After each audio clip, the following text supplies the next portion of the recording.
નમસ્કાર, આપ જોઈ રહ્યા છો નેશન પ્લસ ન્યૂઝ. હું છું આપની સાથે હિરલ પંડ્યા. વડોદરાના ગોત્રી સ્મશાન ગૃહ બહાર કચરાપેટીમાંથી અડધો બળેલી હાલતમાં મૃતદેહ મળી આવતા સમગ્ર વિસ્તારમાં ભારે ચકચાર મચી ગઈ હતી.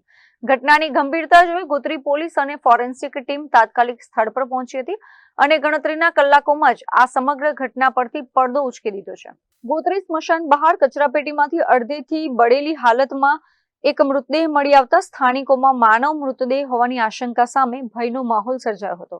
ઘટનાની જાણ થતાં જ ગોત્રી પોલીસ કાફલો અને ફોરેન્સિક હેડ ડોક્ટર હિતેશ રાઠોડની ટીમ ત્વરિત ઘટના સ્થળે પહોંચી ગઈ હતી અને વૈજ્ઞાનિક ઢબે તપાસ હાથ ધરી હતી.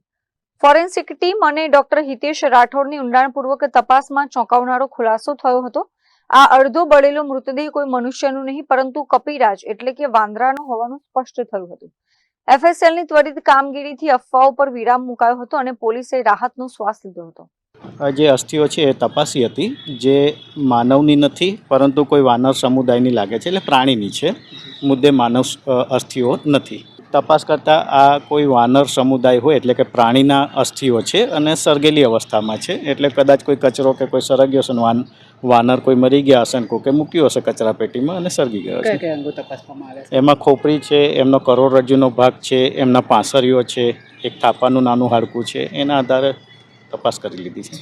Bureau report, nation plus news, Vadodara.